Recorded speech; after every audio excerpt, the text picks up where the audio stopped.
Ahmad, and I work for Code Pink. We are a peace organization, and currently I am the coordinator of the anti-drone campaign.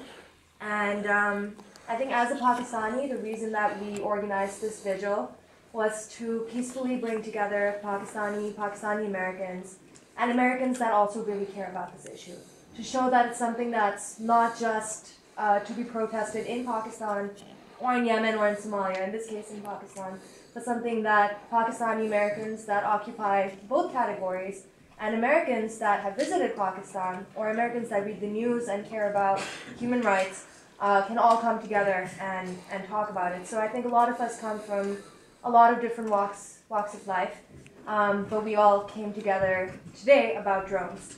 And I thank you for being outspoken as you have on occasions about drones. And I understand that, from a political standpoint, it's a very difficult position to occupy because it's a very complicated topic. But I guess we're here today because the drone dialogue and the conversation has really picked up, and we've been organizing a lot of actions around it, particularly with the nomination of John Brennan to be the next CIA director, and his role in organizing drone strikes ruthlessly. And I guess we want to know and open up the floor to start a dialogue between Pakistanis and Americans in Pakistan with representatives from Pakistan to see if there's a way that we can work towards ending this or talking about it even, and starting a conversation that can come to some sort of solution. So I guess. Does anyone else want to say anything?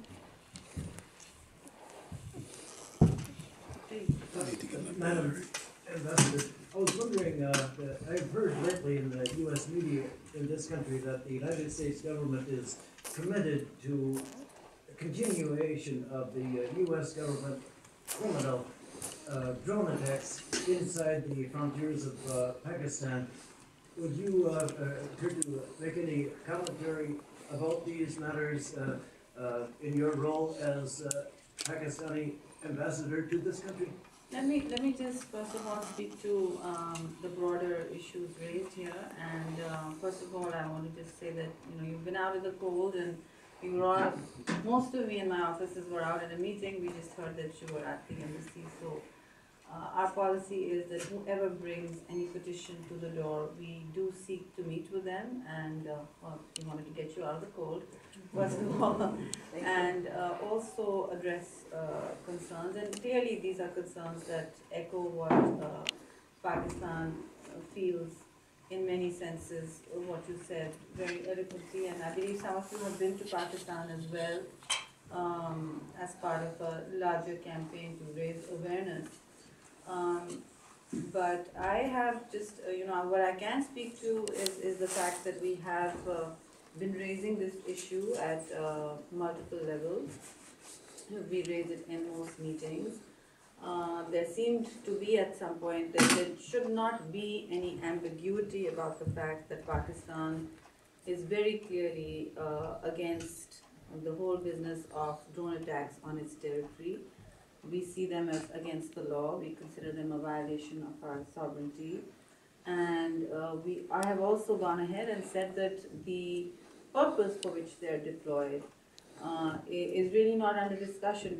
We have no issue with fighting terrorism. We are very much in the front lines of fighting terrorism, but it's how it's done. And it does not, I feel, assist the United States in its broader goals of strategically standing, eliminating, as Al-Qaeda, for instance. Most of Al-Qaeda has been eliminated with our assistance, in any case, on the ground. But the issue of drones is not at all ambiguously addressed from Pakistan. So if there is a gap in that misperception, I believe the President of Pakistan also spoke this a few days ago.